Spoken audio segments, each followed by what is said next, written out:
ਅਤੇ ਪਾਲਣ ਪੋਸ਼ਣ ਵਰਕਰਾਂ ਦੇ ਲਈ ਕੈਲੀਫੋਰਨੀਆ ਵਿੱਚ ਅਦਾਇਗੀਸ਼ੁਦਾ ਛੁੱਟੀ ਅਤੇ ਰਿਹਾਇਸ਼ ਦੇ ਅਧਿਕਾਰ। ਜੇਕਰ ਤੁਸੀਂ ਕੈਲੀਫੋਰਨੀਆ ਵਿੱਚ ਨੌਕਰੀ ਕਰਦੇ ਹੋ ਅਤੇ ਤੁਹਾਨੂੰ ਗਰਭਵਤੀ ਹੋਣ ਜਾਂ ਨਵੇਂ ਜਨਮੇ ਬੱਚੇ ਦੀ ਦੇਖਭਾਲ ਕਰਨ ਲਈ ਕੰਮ ਤੋਂ ਛੁੱਟੀ ਦੀ ਜ਼ਰੂਰਤ ਹੈ, ਤਾਂ ਤੁਸੀਂ ਨੌਕਰੀ ਸੁਰੱਖਿਅਤ ਛੁੱਟੀ ਅਤੇ ਲਾਭ ਲੈਣ ਦੇ ਯੋਗ ਹੋ ਸਕਦੇ ਹੋ। ਇਹ ਵੀਡੀਓ ਪਹਿਲਾਂ ਗਰਭਵਤੀ ਵਰਕਰਾਂ ਦੇ ਅਧਿਕਾਰਾਂ ਨੂੰ ਕਵਰ ਕਰੇਗੀ ਅਤੇ ਫਿਰ ਸਾਰੇ ਨਵੇਂ ਮਾਤਾ-ਪਿਤਾ ਦੇ ਅਧਿਕਾਰਾਂ ਨੂੰ ਕਵਰ ਕਰੇਗੀ। ਫੈਡਰਲ ਕਰਮਚਾਰੀਆਂ ਲਈ ਛੁੱਟੀ ਅਤੇ ਭੁਗਤਾਨ ਕਰਨ ਦੇ ਵੱਖ-ਵੱਖ ਅਧਿਕਾਰ ਹਨ। ਗਰਭ ਅਵਸਥਾ ਤੁਹਾਡੇ ਕੰਮ ਕਰਨ ਦੇ ਤਰੀਕੇ ਵਿੱਚ ਇੱਕ ਪਰਿਵਰਤਨ ਹੈ, ਜਿਵੇਂ ਕਿ ਜ਼ਿਆਦਾ ਛੁੱਟੀ ਦਾ ਸਮਾਂ, ਬੈਠਣ ਲਈ ਜਗ੍ਹਾ, ਪਾਣੀ ਪੀਣ ਜਾਂ ਸਨੈਕ ਖਾਣ ਦਾ ਮੌਕਾ, ਇੱਕ ਅਸਥਾਈ ਤਬਾਦਲਾ ਜਾਂ ਹੋਰ।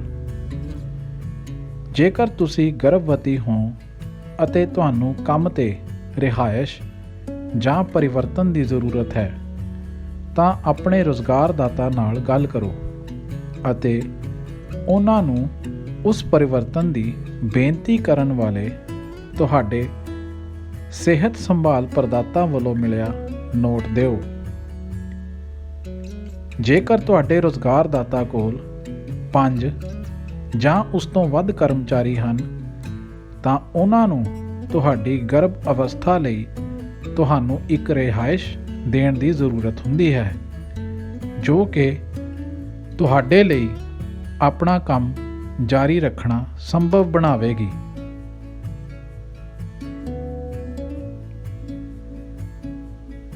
ਕੈਲੀਫੋਰਨੀਆ ਵਿੱਚ ਸਾਰੇ ਰੁਜ਼ਗਾਰਦਾਤਾਵਾਂ ਨੂੰ ਹਰ ਸਾਲ 5 ਭੁਗਤਾਨਸ਼ੁਦਾ ਬਿਮਾਰ ਹੋਣ 'ਤੇ ਛੁੱਟੀਆਂ ਦੇਣ ਦੀ ਜ਼ਰੂਰਤ ਹੁੰਦੀ ਹੈ। ਕੁਝ ਸ਼ਹਿਰਾਂ 'ਚ ਇਹ ਜ਼ਿਆਦਾ ਹੋ ਸਕਦੀ ਹੈ।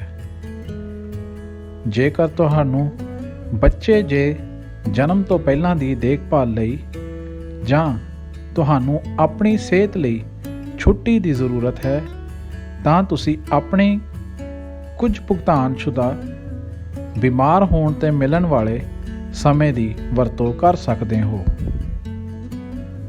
ਜੇਕਰ ਤੁਹਾਡੇ ਮਾਲਕ ਕੋਲ 5 ਜਾਂ ਉਸ ਤੋਂ ਵੱਧ ਕਰਮਚਾਰੀ ਹਨ, ਤਾਂ ਤੁਹਾਡੇ ਮਾਲਕ ਨੂੰ ਤੁਹਾਨੂੰ 4 ਮਹੀਨਿਆਂ ਤੱਕ ਨੌਕਰੀ ਸੁਰੱਖਿਅਤ ਛੁੱਟੀ ਦੇਣੀ ਚਾਹੀਦੀ ਹੈ। ਜਦੋਂ ਤੁਸੀਂ ਗਰਭ ਅਵਸਥਾ, ਜਣੇਪੇ ਜਾਂ ਕਿਸੇ ਸੰਬੰਧਿਤ ਡਾਕਟਰੀ ਸਥਿਤੀ ਕਾਰਨ ਕੰਮ ਕਰਨ ਵਿੱਚ ਅਸਮਰਥ ਹੁੰਦੇ ਹੋ। ਨੌਕਰੀ ਸੁਰੱਖਿਅਤ ਛੁੱਟੀ ਦਾ ਮਤਲਬ ਹੈ ਕਿ ਤੁਹਾਡੇ ਮਾਲਕ ਨੂੰ ਤੁਹਾਡੀ ਨੌਕਰੀ ਤੁਹਾਡੇ ਲਈ ਸੁਰੱਖਿਅਤ ਰੱਖਣੀ ਚਾਹੀਦੀ ਹੈ। ਛੁੱਟੀ ਲੈਣ 'ਤੇ ਉਹ ਤੁਹਾਨੂੰ ਬਰਖਾਸਤ ਨਹੀਂ ਕਰ ਸਕਦੇ ਜਾਂ ਤੁਹਾਡੇ ਨਾਲ ਬੁਰਾ ਸਲੂਕ ਨਹੀਂ ਕਰ ਸਕਦੇ ਹਨ, ਅਤੇ ਉਹਨਾਂ ਨੂੰ ਜ਼ਿਆਦਾਤਰ ਮਾਮਲਿਆਂ ਵਿੱਚ ਤੁਹਾਨੂੰ ਤੁਹਾਡੇ ਉਸੇ ਜਾਂ ਤੁਲਨਾਤਮਕ ਨੌਕਰੀ 'ਤੇ ਵਾਪਸ ਰੱਖਣਾ ਚਾਹੀਦਾ ਹੈ। ਬਿਨਾਂ ਕਿਸੇ ਪੇਚੀਦਗੀ ਦੇ ਗਰਭ ਅਵਸਥਾ ਲਈ ਤੁਸੀਂ ਨਿਯਮਿਤ ਮਿਤੀ ਤੋਂ 4 ਹਫ਼ਤੇ ਪਹਿਲਾਂ ਅਤੇ ਡਿਲੀਵਰੀ ਤੋਂ 6 ਤੋਂ 8 ਹਫ਼ਤੇ ਬਾਅਦ ਇਹ ਛੁੱਟੀ ਲੈ ਸਕਦੇ ਹੋ। ਜੇਕਰ ਤੁਹਾਡਾ ਹੈਲਥ ਕੇਅਰ ਪ੍ਰਦਾਤਾ ਕਹਿੰਦਾ ਹੈ ਕਿ ਤੁਹਾਨੂੰ ਇਸ ਦੀ ਜ਼ਰੂਰਤ ਹੈ, ਤਾਂ ਤੁਸੀਂ ਆਪਣੀ ਸਿਹਤ ਲਈ ਹੋਰ ਸਮਾਂ ਲੈ ਸਕਦੇ ਹੋ। ਆਪਣੇ ਮਾਲਕ ਨੂੰ ਸੂਚਿਤ ਕਰੋ ਕਿ ਤੁਸੀਂ ਕਿਸ ਸਮੇਂ ਦੌਰਾਨ ਆਪਣੀ ਛੁੱਟੀ ਲੈਣ ਦੀ ਯੋਜਨਾ ਬਣਾ ਰਹੇ ਹੋ। ਜੇ ਸੰਭਵ ਹੋਵੇ ਤਾਂ ਉਹਨਾਂ ਨੂੰ 30 ਦਿਨ ਪਹਿਲਾਂ ਸੂਚਿਤ ਕਰੋ। ਤੁਹਾਡਾ ਮਾਲਕ ਤੁਹਾਨੂੰ ਹੈਲਥ ਕੇਅਰ ਪ੍ਰਦਾਤਾ ਤੋਂ ਇੱਕ ਸਰਟੀਫਿਕੇਟ ਲੈ ਕੇ ਆਉਣ ਲਈ ਕਹਿ ਸਕਦਾ ਹੈ ਕਿ ਤੁਹਾਨੂੰ ਇਸ ਦੀ ਛੁੱਟੀ ਦੀ ਜ਼ਰੂਰਤ ਹੈ। ਜਦੋਂ ਤੁਸੀਂ ਗਰਭ ਅਵਸਥਾ ਦੀ ਅਸਮਰਥਾ ਛੁੱਟੀ 'ਤੇ ਹੁੰਦੇ ਹੋ, ਤੁਹਾਡੇ ਮਾਲਕ ਵੱਲੋਂ ਤੁਹਾਨੂੰ ਭੁਗਤਾਨ ਕਰਨ ਦੀ ਜ਼ਰੂਰਤ ਨਹੀਂ ਹੁੰਦੀ, ਪਰ ਉਹਨਾਂ ਵੱਲੋਂ ਤੁਹਾਡੇ ਸਿਹਤ ਸੰਬੰਧੀ ਲਾਭ ਜਾਰੀ ਰੱਖਣੇ ਚਾਹੀਦੇ ਹਨ। ਭਾਵੇਂ ਤੁਹਾਡੇ ਮਾਲਕ ਨੂੰ ਤੁਹਾਡੀ ਛੁੱਟੀ ਦੌਰਾਨ ਤੁਹਾਨੂੰ ਭੁਗਤਾਨ ਕਰਨ ਦੀ ਜ਼ਰੂਰਤ ਨਹੀਂ ਹੈ, ਤੁਸੀਂ ਇੰਪਲੋਇਮੈਂਟ ਡਿਵੈਲਪਮੈਂਟ ਡਿਪਾਰਟਮੈਂਟ, ਜਿਸ ਨੂੰ EDD ਵੀ ਕਿਹਾ ਜਾਂਦਾ ਹੈ, ਤੋਂ ਸਟੇਟ ਡਿਸੇਬਿਲਿਟੀ ਇੰਸ਼ੋਰੈਂਸ ਲਈ ਅਰਜ਼ੀ ਦੇ ਕੇ ਅਧੂਰੀ ਤਨਖਾਹ ਪ੍ਰਾਪਤ ਕਰਨ ਦੇ ਯੋਗ ਹੋ ਸਕਦੇ ਹੋ। ਜਦੋਂ ਤੁਸੀਂ ਆਪਣੀ ਸਿਹਤ ਦੇ ਕਾਰਨ ਕੰਮ ਨਹੀਂ ਕਰ ਸਕਦੇ ਹੋ ਤਾਂ ਸਟੇਟ ਡਿਸੇਬਿਲਿਟੀ ਇੰਸ਼ੋਰੈਂਸ $1620 ਹਰ ਹਫ਼ਤੇ 2023 ਦੀ ਕੈਂਪ ਤੱਕ ਔਸਤ ਹਫ਼ਤਾਵਾਰੀ ਆਮਦਨ ਦੇ 60 ਤੋਂ 70% ਨੂੰ ਬਦਲ ਦਿੰਦਾ ਹੈ। 2025 ਦੀ ਸ਼ੁਰੂਆਤ ਤੋਂ ਇਹ ਘੱਟ ਤੋਂ ਮੱਧ ਆਮਦਨ ਵਾਲੇ ਮਜ਼ਦੂਰਾਂ ਦੀ ਆਮਦਨ ਦੇ 90% ਤੱਕ ਵੱਧ ਜਾਵੇਗਾ। ਸਟੇਟ ਡਿਸੇਬਿਲਿਟੀ ਇੰਸ਼ੋਰੈਂਸ ਲਈ ਯੋਗ ਹੋਣ ਲਈ ਤੁਹਾਡੇ ਵੱਲੋਂ ਲਾਜ਼ਮੀ ਤੌਰ 'ਤੇ ਪਿਛਲੇ 5 ਤੋਂ 18 ਮਹੀਨਿਆਂ ਦੇ ਅੰਦਰ ਸਟੇਟ ਡਿਸਏਬਿਲਿਟੀ ਇੰਸ਼ੋਰੈਂਸ ਜ਼ਿਆਦਾਤਰ ਪੇ ਸਟੱਬ ਤੋਂ CASDI ਜਾਂ SDI ਵਜੋਂ ਨੋਟ ਕੀਤਾ ਜਾਂਦਾ ਹੈ ਵਿੱਚ ਭੁਗਤਾਨ ਕੀਤਾ ਹੋਣਾ ਚਾਹੀਦਾ ਹੈ, ਅਤੇ ਤੁਹਾਨੂੰ ਤੁਹਾਡੀ ਛੁੱਟੀ ਦੀ ਜ਼ਰੂਰਤ ਦੇ ਕਾਰਨ ਤਨਖਾਹ ਵਿੱਚ ਘਾਟੇ ਦਾ ਅਨੁਭਵ ਹੋਇਆ ਹੋਣਾ ਚਾਹੀਦਾ ਹੈ। ਤੁਹਾਡੇ ਹੈਲਥ ਕੇਅਰ ਪ੍ਰਦਾਤਾ ਨੂੰ ਛੁੱਟੀ ਲਈ ਤੁਹਾਡੀ ਜ਼ਰੂਰਤ ਨੂੰ ਪ੍ਰਮਾਣਿਤ ਕਰਨ ਦੀ ਜ਼ਰੂਰਤ ਹੋਵੇਗੀ। ਨੋਟ ਕਰੋ ਕਿ SDI ਦਾ 7 ਦਿਨ ਦਾ ਅਦਾਇਗੀ ਰਹਿਤ ਉਡੀਕ ਸਮਾਂ ਹੁੰਦਾ ਹੈ, ਮਤਲਬ ਕਿ ਤੁਹਾਨੂੰ ਆਪਣੀ ਛੁੱਟੀ ਦੇ ਪਹਿਲੇ ਹਫ਼ਤੇ ਤੱਕ SDI ਤੋਂ ਆਮਦਨ ਪ੍ਰਾਪਤ ਨਹੀਂ ਹੋਵੇਗੀ। ਤੁਹਾਡੇ ਵੱਲੋਂ ਅਰਜ਼ੀ ਦੇਣ ਤੋਂ ਬਾਅਦ EDD ਤੋਂ ਲਾਭ ਪ੍ਰਾਪਤ ਕਰਨ ਲਈ ਕਈ ਹਫ਼ਤੇ ਜਾਂ ਵੱਧ ਦਾ ਸਮਾਂ ਲੱਗ ਸਕਦਾ ਹੈ। ਸਿਟੀਜ਼ਨਸ਼ਿਪ ਅਤੇ ਇਮੀਗ੍ਰੇਸ਼ਨ ਸਥਿਤੀ ਯੋਗਤਾ ਨੂੰ ਪ੍ਰਭਾਵਿਤ ਨਹੀਂ ਕਰਦੀ। ਹਾਲਾਂਕਿ ਜੇਕਰ ਤੁਸੀਂ ਗੈਰ ਦਸਤਾਵੇਜ਼ਿਤ ਹੋ ਤਾਂ ਅਰਜ਼ੀ ਦੇਣ ਲਈ ਕੁਝ ਵੱਖਰੇ ਕਦਮ ਹਨ। ਵਿਸਤਾਰ ਨਾਲ ਜਾਣਕਾਰੀ ਲਈ ਕੈਲੀਫੋਰਨੀਆ ਡਿਸੇਬਿਲਿਟੀ ਇੰਸ਼ੋਰੈਂਸ ਅਤੇ ਪੇਡ ਪਰਿਵਾਰਕ ਛੁੱਟੀ ਲਈ legal aid at work website 'ਤੇ ਅਪਲਾਈ ਕਰਨ ਲਈ ਸਾਡੀ ਗੈਰ ਦਸਤਾਵੇਜ਼ਿਤ ਵਰਕਰਸ ਗਾਈਡ ਦੇਖੋ। ਇਹ ਚਾਰਟ ਦਿਖਾਉਂਦਾ ਹੈ ਕਿ ਕਿਵੇਂ SDI pregnancy disability leave act ਦੇ ਤਹਿਤ ਨੌਕਰੀ ਸੁਰੱਖਿਅਤ ਛੁੱਟੀ ਦੇ ਨਾਲ ਮਿਲ ਕੇ ਕੰਮ ਕਰਦਾ ਹੈ। ਤੁਹਾਡਾ ਮਾਲਕ ਤੁਹਾਡੇ ਲਈ ਤੁਹਾਡੀ ਨੌਕਰੀ ਸੁਰੱਖਿਅਤ ਰੱਖੇਗਾ, ਜਦ ਕਿ SDI ਤੁਹਾਨੂੰ ਤਨਖਾਹ ਪ੍ਰਦਾਨ ਕਰੇਗਾ। ਹੁਣ ਅਸੀਂ ਸਾਰੇ ਮਾਤਾ-ਪਿਤਾ ਲਈ ਕੰਮ ਵਾਲੀ ਜਗ੍ਹਾ ਦੇ ਅਧਿਕਾਰਾਂ ਬਾਰੇ ਗੱਲ ਕਰਨ ਜਾ ਰਹੇ ਹਾਂ। ਭਾਵੇਂ ਤੁਸੀਂ ਜਨਮ ਦਿੱਤਾ ਹੈ ਜਾਂ ਨਹੀਂ, ਇਹ ਅਧਿਕਾਰ ਲਿੰਗ ਪਛਾਣ ਦੀ ਪਰਵਾਹ ਕੀਤੇ ਬਿਨਾਂ ਸਾਰੇ ਕਾਨੂੰਨੀ ਸਰਪ੍ਰਸਤਾਂ ਜਾਂ ਮਾਤਾ-ਪਿਤਾ ਲਈ ਉਪਲਬਧ ਹਨ, ਜਿਸ ਵਿੱਚ ਪਿਤਾ, ਪਾਲਣ ਪੋਸ਼ਣ ਕਰਨ ਵਾਲੇ ਅਤੇ ਗੋਦ ਲੈਣ ਵਾਲੇ ਮਾਤਾ-ਪਿਤਾ, ਮਾਵਾਂ ਅਤੇ ਹੋਰ ਸ਼ਾਮਲ ਹਨ। ਜ਼ਿਆਦਾਤਰ ਨਵੇਂ ਬਣੇ ਮਾਤਾ-ਪਿਤਾ ਨੂੰ ਕੈਲੀਫੋਰਨੀਆ ਫੈਮਿਲੀ ਰਾਈਟਸ ਐਕਟ ਦੇ ਤਹਿਤ ਆਪਣੇ ਬੱਚੇ ਨਾਲ ਸੰਬੰਧ ਬਣਾਉਣ ਲਈ ਕੰਮ ਤੋਂ 12 ਹਫ਼ਤਿਆਂ ਦੀ ਨੌਕਰੀ ਸੁਰੱਖਿਅਤ ਛੁੱਟੀ ਲੈਣ ਦਾ ਅਧਿਕਾਰ ਹੈ। ਜੇਕਰ ਤੁਸੀਂ ਆਪਣੇ ਬੱਚੇ ਨੂੰ ਜਨਮ ਦਿੱਤਾ ਹੈ ਤਾਂ ਇਹ ਛੁੱਟੀ ਤੁਹਾਡੇ ਬੱਚੇ ਦੇ ਜਨਮ ਹੋਣ ਤੋਂ ਬਾਅਦ ਤੁਹਾਡੇ ਠੀਕ ਹੋਣ ਤੋਂ ਉਪਰੰਤ ਸ਼ੁਰੂ ਹੋਵੇਗੀ। ਆਮ ਤੌਰ 'ਤੇ ਤੁਹਾਡੇ ਬੱਚੇ ਦੇ ਜਨਮ ਤੋਂ 6 ਜਾਂ 8 ਹਫ਼ਤੇ ਬਾਅਦ। ਜੇਕਰ ਤੁਸੀਂ ਆਪਣੇ ਬੱਚੇ ਨੂੰ ਜਨਮ ਨਹੀਂ ਦਿੱਤਾ ਤਾਂ ਤੁਹਾਡੇ ਬੱਚੇ ਦੇ ਜਨਮ ਤੋਂ ਬਾਅਦ ਤੁਹਾਡੀ ਬੌਂਡ ਛੁੱਟੀ ਸ਼ੁਰੂ ਹੋ ਸਕਦੀ ਹੈ। ਜੇਕਰ ਤੁਸੀਂ ਗੋਦ ਲੈਣ ਵਾਲੇ ਜਾਂ ਪਾਲਣ ਪੋਸ਼ਣ ਕਰਨ ਵਾਲੇ ਮਾਤਾ ਪਿਤਾ ਹੋ ਤਾਂ ਤੁਹਾਡੀ ਛੁੱਟੀ ਤੁਹਾਡੇ ਬੱਚੇ ਦੇ ਤੁਹਾਡੇ ਘਰ ਦਾਖਲ ਹੁੰਦੇ ਹੀ ਸ਼ੁਰੂ ਹੋ ਸਕਦੀ ਹੈ। ਬੌਂਡ ਛੁੱਟੀ 1 ਸਾਲ ਦੇ ਅੰਦਰ ਪੂਰੀ ਹੋਣੀ ਲਾਜ਼ਮੀ ਹੈ। ਦੁਬਾਰਾ ਫਿਰ ਉਸੇ ਨੌਕਰੀ ਤੇ ਵਾਪਸ ਜਾਣ ਦੇ ਅਧਿਕਾਰ ਦੇ ਨਾਲ ਆਪਣੇ ਬੱਚੇ ਨਾਲ ਸੰਬੰਧ ਬਣਾਉਣ ਲਈ CFRA ਛੁੱਟੀ ਲੈਣ ਦੇ ਯੋਗ ਹੋਣ ਲਈ ਤੁਹਾਨੂੰ ਘੱਟੋ ਘੱਟ 5 ਕਰਮਚਾਰੀਆਂ ਵਾਲੇ ਮਾਲਕ ਲਈ ਕੰਮ ਕਰਨਾ ਚਾਹੀਦਾ ਹੈ।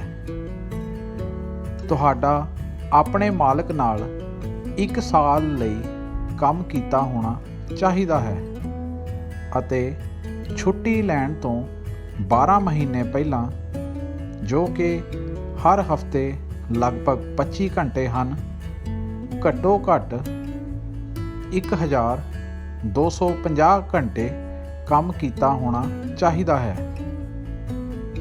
ਜਦੋਂ ਤੁਸੀਂ ਛੁੱਟੀ ਲੈਣ ਦੀ ਯੋਜਨਾ ਬਣਾ ਰਹੇ ਹੋ ਤਾਂ ਆਪਣੇ ਮਾਲਕ ਨੂੰ ਸੂਚਿਤ ਕਰੋ। ਜੇ ਸੰਭਵ ਹੋਵੇ ਤਾਂ ਇਹ 30 ਦਿਨ ਪਹਿਲਾਂ ਹੋਣਾ ਚਾਹੀਦਾ ਹੈ। ਇਸ ਛੁੱਟੀ ਦੇ ਦੌਰਾਨ ਤੁਹਾਡੇ ਮਾਲਕ ਨੂੰ ਆਮ ਤੌਰ ਉੱਤੇ ਤੁਹਾਨੂੰ ਭੁਗਤਾਨ ਕਰਨ ਦੀ ਜ਼ਰੂਰਤ ਨਹੀਂ ਹੁੰਦੀ, ਪਰ ਉਹਨਾਂ ਨੂੰ ਤੁਹਾਡੇ ਸਿਹਤ ਲਾਭ ਜਾਰੀ ਰੱਖਣੇ ਚਾਹੀਦੇ ਹਨ।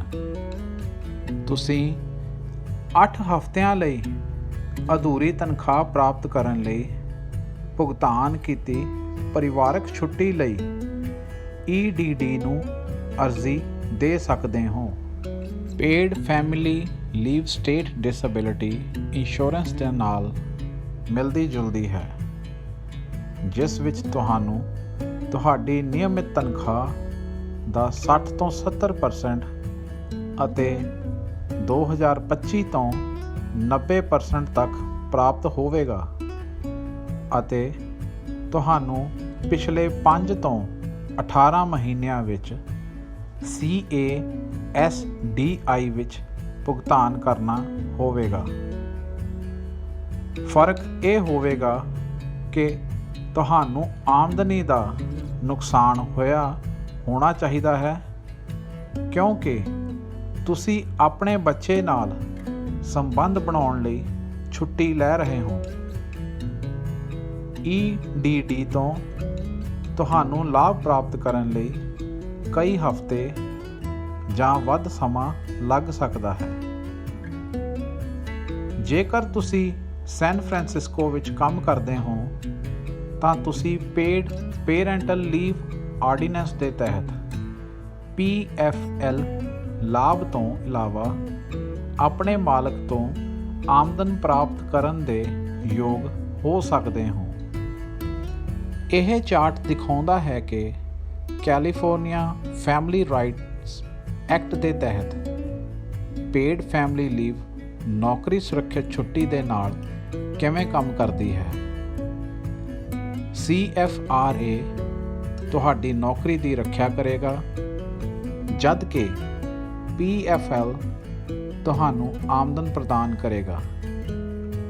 ਉਦਾਹਰਨ ਲਈ, ਜੇ ਇੱਕ ਕਰਿਆਨੇ ਦੀ ਦੁਕਾਨ ਤੇ ਕੰਮ ਕਰਦਾ ਹੈ ਅਤੇ ਆਪਣੀ ਛੋਟੀ ਧੀ ਨਾਲ ਸੰਬੰਧ ਬਣਾਉਣ ਲਈ ਛੁੱਟੀ ਲੈਣਾ ਚਾਹੁੰਦਾ ਹੈ, ਜੇ ਕੈਲੀਫੋਰਨੀਆ ਫੈਮਿਲੀ ਰਾਈਟਸ ਐਕਟ ਦੁਆਰਾ 12 ਹਫ਼ਤਿਆਂ ਦੀ ਬੇਬੀ ਬੌਂਡਿੰਗ ਛੁੱਟੀ ਲੈ ਸਕਦਾ ਹੈ ਅਤੇ ਉਹਨਾਂ ਹਫ਼ਤਿਆਂ ਵਿੱਚੋਂ 8 ਲਈ ਭੁਗਤਾਨਸ਼ੁਦਾ ਪਰਿਵਾਰਕ ਛੁੱਟੀ ਤੋਂ ਆਮਦਨ ਪ੍ਰਾਪਤ ਕਰਦਾ ਹੈ। ਉਦਾਹਰਨ ਦੇ ਤੌਰ ਤੇ ਕਿ ਕਿਵੇਂ ਗਰਭ ਅਵਸਥਾ ਦੀ ਅਸਮਰਥਾ ਛੁੱਟੀ ਅਤੇ ਬੱਚੇ ਨਾਲ ਸੰਬੰਧ ਬਣਾਉਣ ਲਈ ਛੁੱਟੀ ਅਤੇ ਲਾਭ ਸਾਰੇ ਜਨਮ ਦੇਣ ਵਾਲੀ ਮਾਂ ਲਈ ਇਕੱਠੇ ਕੰਮ ਕਰ ਸਕਦੇ ਹਨ। ਐਨਾ ਇੱਕ ਜੈਨੇਟਰ ਵਜੋਂ ਕੰਮ ਕਰਦੀ ਹੈ ਅਤੇ ਇੱਕ ਸਾਧਾਰਨ ਗਰਭ ਅਵਸਥਾ 'ਚ ਹੈ। ਇਸ ਲਈ ਉਸ ਨੂੰ ਉਸ ਦੀ ਤੈਅ ਮਿਤੀ ਤੋਂ 4 ਹਫ਼ਤੇ ਪਹਿਲਾਂ ਅਤੇ ਠੀਕ ਹੋਣ ਲਈ ਡਿਲੀਵਰੀ ਤੋਂ ਬਾਅਦ 6 ਹਫ਼ਤੇ ਦੀ ਛੁੱਟੀ ਦੀ ਜ਼ਰੂਰਤ ਹੁੰਦੀ ਹੈ। ਇਸ ਤੋਂ ਬਾਅਦ ਐਨਾ ਆਪਣੇ ਨਵਜੰਮੇ ਬੱਚੇ ਨਾਲ ਸੰਬੰਧ ਬਣਾਉਣ ਲਈ 12 ਹਫ਼ਤਿਆਂ ਦੀ ਛੁੱਟੀ ਲੈਣਾ ਚਾਹੁੰਦੀ ਹੈ। 10 ਹਫ਼ਤਿਆਂ ਲਈ ਜਦੋਂ ਉਹ ਆਪਣੀ ਗਰਭ ਅਵਸਥਾ ਦੇ ਕਾਰਨ ਕੰਮ ਕਰਨ ਵਿੱਚ ਅਸਮਰਥ ਹੁੰਦੀ ਹੈ, ਐਨਾ ਆਪਣੀ ਨੌਕਰੀ ਦੀ ਸੁਰੱਖਿਆ ਲਈ ਗਰਭ ਅਵਸਥਾ ਦੀ ਅਪਾਹਜਤਾ ਛੁੱਟੀ ਲੈਂਦੀ ਹੈ ਅਤੇ ਸਟੇਟ ਡਿਸਏਬਿਲਿਟੀ ਇੰਸ਼ੋਰੈਂਸ ਤੋਂ ਆਮਦਨ ਪ੍ਰਾਪਤ ਕਰਦੀ ਹੈ। ਉਸ ਦੇ ਠੀਕ ਹੋਣ ਤੋਂ ਬਾਅਦ 12 ਹਫ਼ਤਿਆਂ ਲਈ ਐਨਾ ਕੈਲੀਫੋਰਨੀਆ ਫੈਮਿਲੀ ਰਾਈਟਸ ਐਕਟ ਦੁਆਰਾ 12 ਹਫ਼ਤਿਆਂ ਦੀ ਬੇਬੀ ਬੌਂਡਿੰਗ ਛੁੱਟੀ ਲੈਂਦੀ ਹੈ ਅਤੇ ਭੁਗਤਾਨਸ਼ੁਦਾ ਪਰਿਵਾਰਕ ਛੁੱਟੀ ਰਾਹੀਂ ਉਹਨਾਂ ਹਫ਼ਤਿਆਂ ਵਿੱਚੋਂ 8 ਦੇ ਦੌਰਾਨ ਆਮਦਨ ਪ੍ਰਾਪਤ ਕਰਦੀ ਹੈ। ਜੇਕਰ ਤੁਹਾਨੂੰ ਕੰਮ 'ਤੇ ਦੁੱਧ ਪਿਲਾਉਣ ਦੀ ਲੋੜ ਹੈ ਤਾਂ ਤੁਹਾਡੇ ਮਾਲਕ ਨੂੰ ਤੁਹਾਨੂੰ ਬਿਨਾਂ ਭੁਗਤਾਨ ਕੀਤੇ ਬ੍ਰੇਕ ਦਾ ਸਮਾਂ ਅਤੇ ਪੰਪ ਕਰਨ ਲਈ ਇੱਕ ਸੁਰੱਖਿਅਤ, ਸਾਫ਼, ਨਿੱਜੀ ਜਗ੍ਹਾ ਦੇਣੀ ਚਾਹੀਦੀ ਹੈ। ਉਸ ਥਾਂ 'ਤੇ ਬੈਠਣ ਲਈ ਜਗ੍ਹਾ ਹੋਣੀ ਚਾਹੀਦੀ ਹੈ। ਇੱਕ ਬ੍ਰੈਸਟ ਪੰਪ ਲਗਾਉਣ ਲਈ ਇੱਕ ਥਾਂ ਅਤੇ ਬਿਜਲੀ, ਇੱਕ ਸਿੰਕ ਅਤੇ ਫ੍ਰਿਜ ਦੀ ਸਹੂਲਤ ਹੋਣੀ ਚਾਹੀਦੀ ਹੈ। ਤੁਹਾਡੀ ਗਰਭ ਅਵਸਥਾ ਦੇ ਕਾਰਨ ਜਾਂ ਤੁਸੀਂ ਇਹਨਾਂ ਅਧਿਕਾਰਾਂ ਵਿੱਚੋਂ ਕਿਸੇ ਦੀ ਵੀ ਮੰਗ ਕਰਦੇ ਹੋ ਜਾਂ ਉਸ ਦੀ ਵਰਤੋਂ ਕਰਦੇ ਹੋ, ਇਸ ਲਈ ਤੁਹਾਡੇ ਮਾਲਕ ਨੂੰ ਤੁਹਾਡੇ ਨਾਲ ਮਾੜਾ ਸਲੂਕ ਕਰਨ ਦੀ ਇਜਾਜ਼ਤ ਨਹੀਂ ਹੈ। ਇਹ ਵੀ ਨੋਟ ਕਰੋ ਕਿ ਸੈਨ ਫਰਾਂਸਿਸਕੋ ਜਾਂ ਹੋਰ ਸ਼ਹਿਰਾਂ ਵਿੱਚੋਂ ਮਜ਼ਦੂਰਾਂ ਨੂੰ ਵਾਧੂ ਅਧਿਕਾਰ ਹੋ ਸਕਦੇ ਹਨ। ਕਦਮ ਦਰ ਕਦਮ ਨਿਰਦੇਸ਼ਾਂ ਅਤੇ ਲਿਖਤੀ ਸਰੋਤਾਂ ਲਈ legalaid@work.org ਤੇ ਜਾਓ। ਭੁਗਤਾਨਸ਼ੁਦਾ ਫੈਮਿਲੀ ਲੀਵ ਬੈਨੀਫਿਟ ਅਤੇ ਨੌਕਰੀ ਤੋਂ ਸੁਰੱਖਿਅਤ ਛੁੱਟੀ ਬਾਰੇ ਮੁਫਤ ਗੁਪਤ ਕਾਨੂੰਨੀ ਸਲਾਹ ਲਈ 800-880-8047 ਤੇ legalaid@work ਅਤੇ ਫੈਮਿਲੀ ਹੈਲਪਲਾਈਨ ਤੇ ਕਾਲ ਕਰੋ।